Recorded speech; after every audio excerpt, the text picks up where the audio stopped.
Welcome to The Call, an exclusive conversation hosted by the Chamber's Global Intelligence Desk. We're delighted you are able to join us. Please note the views of our guests today are not necessarily those of the Chamber, but we hope you will find those views as valuable as we do. Please feel free to put questions into the Q&A at any time, and we'll address as many as we can after the interview. Let's get started. Good morning, and welcome to The Call, brought to you by the U.S. Chamber of Commerce in Washington.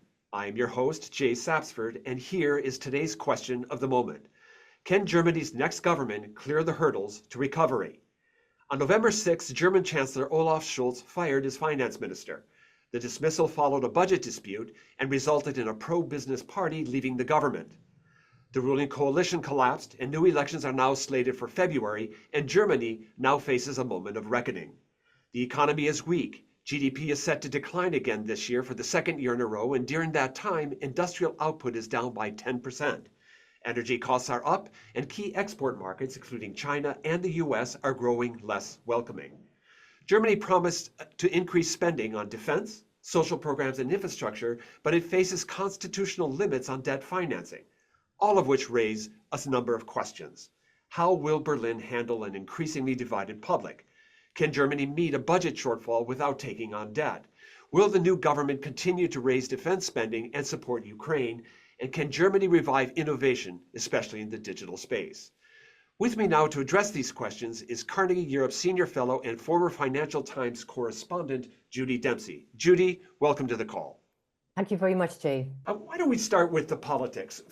From your perspective, what is the biggest reason the coalition collapsed? The biggest reason was squabbling, actually, for many, many months between the Greens, between the pro-business Liberal Party and Olaf Scholz's Social Democratic Party. That's the big reason. The one that triggered it off was the decision by Christian Lindner not to actually loosen the debt brake. This actually is about the limits of spending.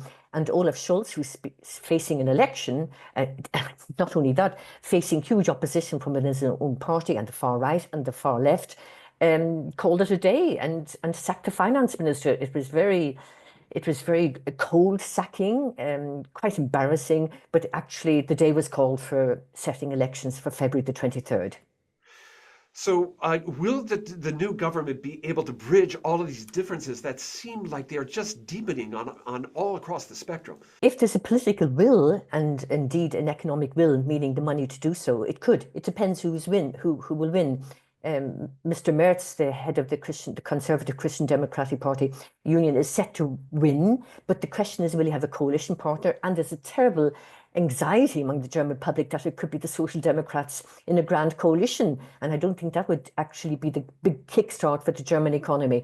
This is not a short-term fix, whatever Friedrich Merz promises. It's going to demand investment, it's going to demand a look at innovation, it's going to demand actually tackling the truth, which is the deindustrialization of the German economy. Okay, there's a lot to follow up on there, but let's touch on that economy. First, Germany has grown dependent on cheap Russian energy. I'm wondering, has Germany made the adjustment now that those spigots have been turned off? Fast enough, but it has surprised some of the experts that it is really moving ahead towards renewables.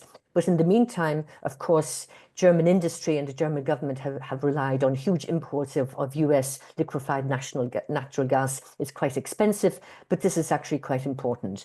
So they have weaned themselves off Russian gas. Question is, have they weaned themselves off the Chinese trade figures?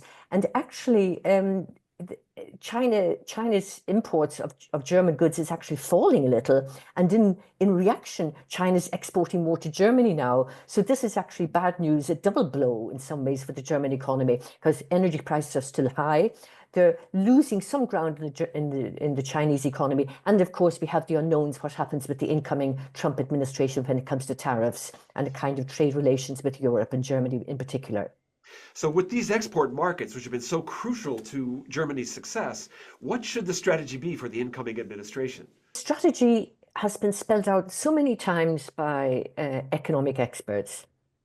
And the strategy has to be recognizing that the chemicals industry, that the steel industry, that the automobile industry, the kind of anchors of the German economy, they're fading. And they represented the industrialization of the economy. They represented the export-driven element of the economy, along with, of course, the small and medium-sized enterprises. But these days are fading away, and there's a kind of panic among the coalition.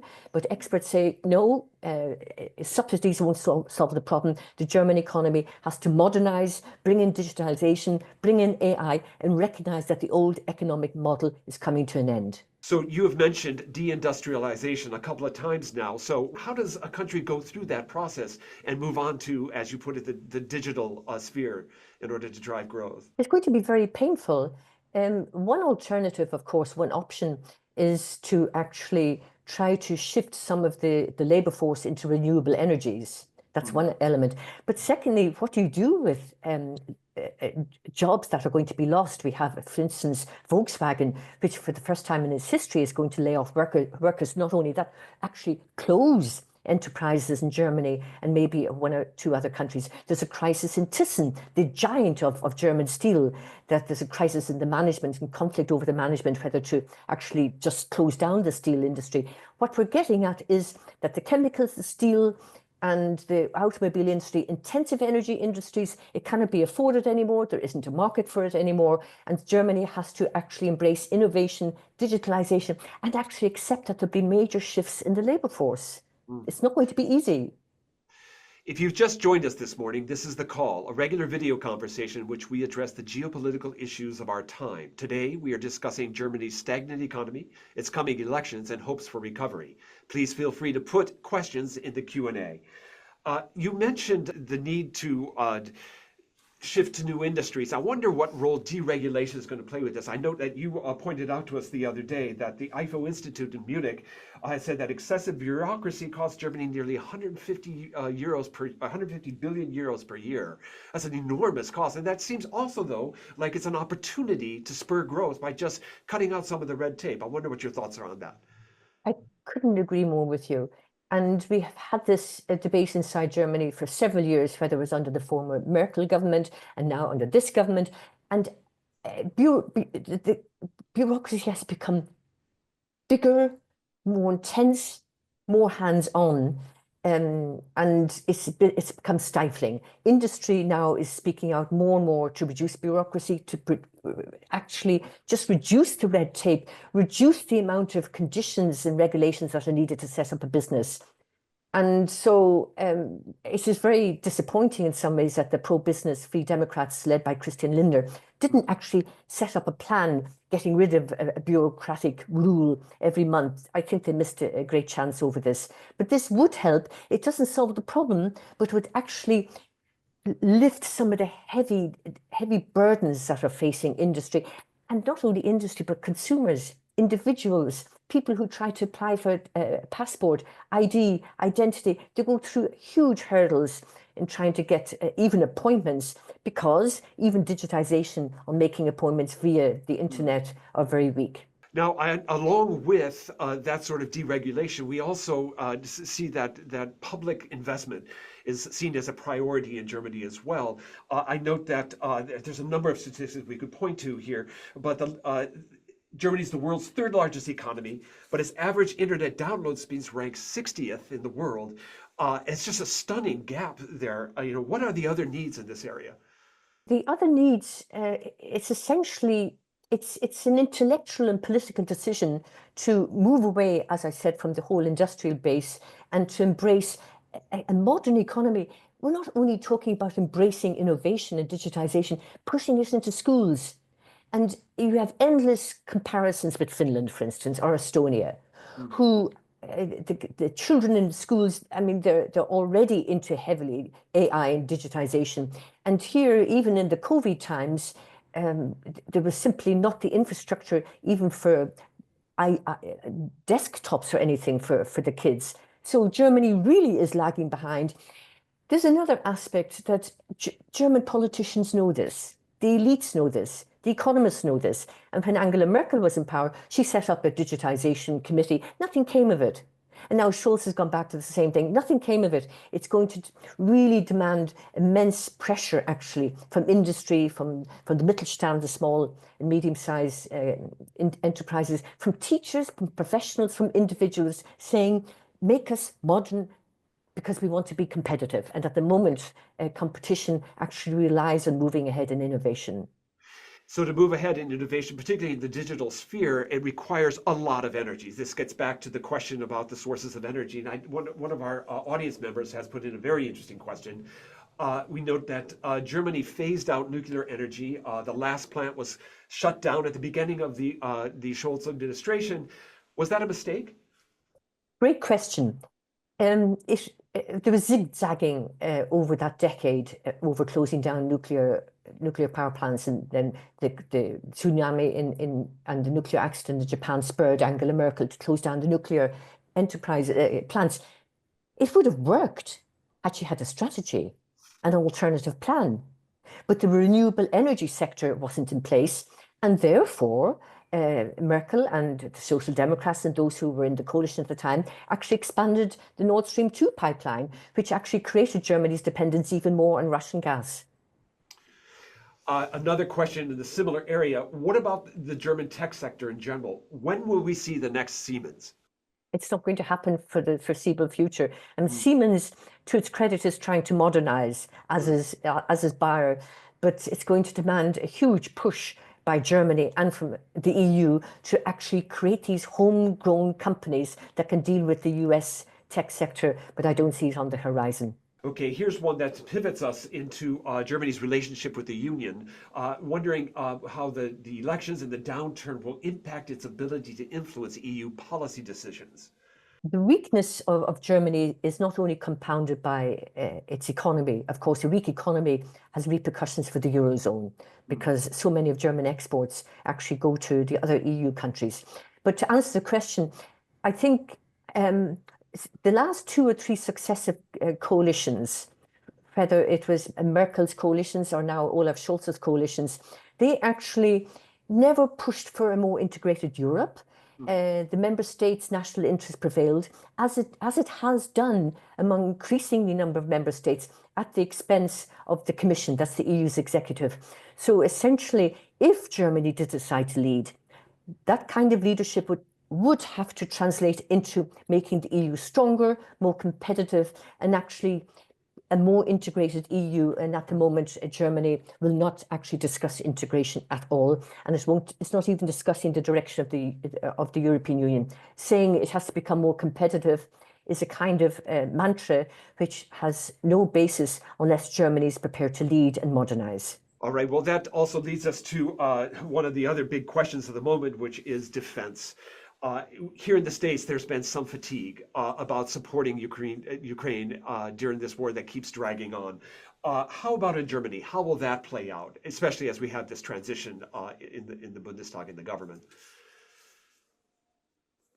Germany is divided over this. The majority of Germans still want to defend Ukraine, but the issue is that Germany is divided between the Easterners who actually are more pro-Russian, these Germans, and they don't want to spend so much defense on Ukraine. In fact, they just want negotiations with President Vladimir Putin, whereas the West Germans, generally speaking, still want the German government and whoever succeeds the Scholz government to continue supporting Ukraine. We have so many unknowns here. We've seen President Joe Biden's decision now to give permission for Ukraine to use special missiles that will target Russia. Germany will probably follow suit because Scholz really has got the green line now. But there is kind of fatigue, but there's also a feeling that this is not the time to let Ukraine down now, because the security of Europe really does rest on the outcome of this war that Russia has waged in Ukraine. We know that Chancellor Scholz has also set pretty high defense spending targets, but we've not quite reached those, if my understanding is correct. I wonder what the future of that is going to be, especially now that you have a new administration in the United States that promises to be quite focused on this. Well, now Christian Lindner didn't really want to increase defense spending, and he held the purse strings. But when you look at the reality on the ground, even Germany wanted to send a couple of thousand soldiers up to Lithuania to actually shore up the defense of the northeastern, west-eastern borders of NATO. But they don't have the personnel, they don't have the equipment, there's delays, there's all sorts of conditions before you send your soldiers. So what we are talking about is a mindset change on how to deal with defense. And this mindset really hasn't percolated down to the Defence Ministry, which is huge bureaucracy, despite the good intentions of Boris Pistorius, the Defence Minister. But defence has to become part of the language, part of the narrative. It slowly is there, but it just hasn't taken traction yet. So we have defense priorities, we have social spending priorities, we have infrastructure priorities. It seems like there is a lot that needs to be addressed through more spending at a time when we've got shortfalls in the budget. I mean, how do you solve for that problem? Of course, it's going to demand not only reducing bureaucracy and regulation, that's only one element. It will demand a different kind of tax structure. And this has to be paid. And what is very interesting at the moment with the German consumer, 11% of the disposable income is saved. So this is really a real break on giving the economy a kickstart. And this is actually 50% more than the Americans save. But it's going to demand a restructure of the taxes, a reform of the pension scheme. It will actually mean a radical look at the kind of contributions employers and employees make into their monthly paycheck. It's going to demand courage, actually, to shake up the system. You know, sometimes I've found that in China, Japan, elsewhere around the world, people save more when they age. There's a demographic challenge that Germany faces, like many other countries in the world as well. If we're going to spur more consumption, how do you do that when the size of your working population is actually shrinking in proportion to the totality of the population? This is the big issue, immigration. I mean, this is such a thorny, sensitive issue, not only for Germany, but for the countries right across the European Union now. And Germany is going to need migrants across the board. There simply aren't enough people to look after the elderly. There aren't enough people to do the simple agricultural jobs, even enterprise jobs. And so there has to be a real political decision to decide what kind of migrants you want, how they are to be trained, how they're to be integrated, and make them feel part of the German society. But given the political constellation here at the moment, with the far right-wing Alternative for Deutschland and the far left, the Sarah Wagner group, it gives Chancellor Scholz very little leeway to discuss migration, although enterprise directors, economists say we need a strong and innovative migration policy. Otherwise, there won't be the growth to actually be able to finance the elderly. It's fascinating. It seems like there's just a lot of competing interests at a time when the nation is just polarizing. I just wonder, for our final question, let me ask you, can Germany maintain its position as Europe's engine of growth?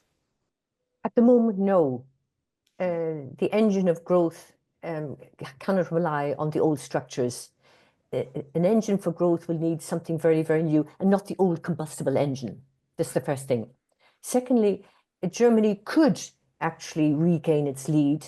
It's maintaining it just about, but it's very fragile. But we're going to need something much, much bigger. We're going to need a big sea change in the German political class and the way things are done. And we mustn't forget that who's ever looking at this show, we're going to need a really reinvigorated Franco-German leadership. They've got to lead Europe towards competition, towards competitiveness, and towards integration. We have a weak leadership in Paris and a very weak leadership that's on its way out in Berlin. All right. Well, our audience has had their morning shot of informational espresso, so we'll leave it there and tackle the day. Let me thank Judy Dempsey of Carnegie Europe and the former Financial Times correspondent. Judy, I thank you so much for coming by this morning. It was fascinating. It was a pleasure. Thank you very much, Dave, for having me. Thank you, everybody. If you'd like to reach out to our guest, please see her email under the resource bar at the bottom of your screen. And a warm thank you to you, our members, for joining us today.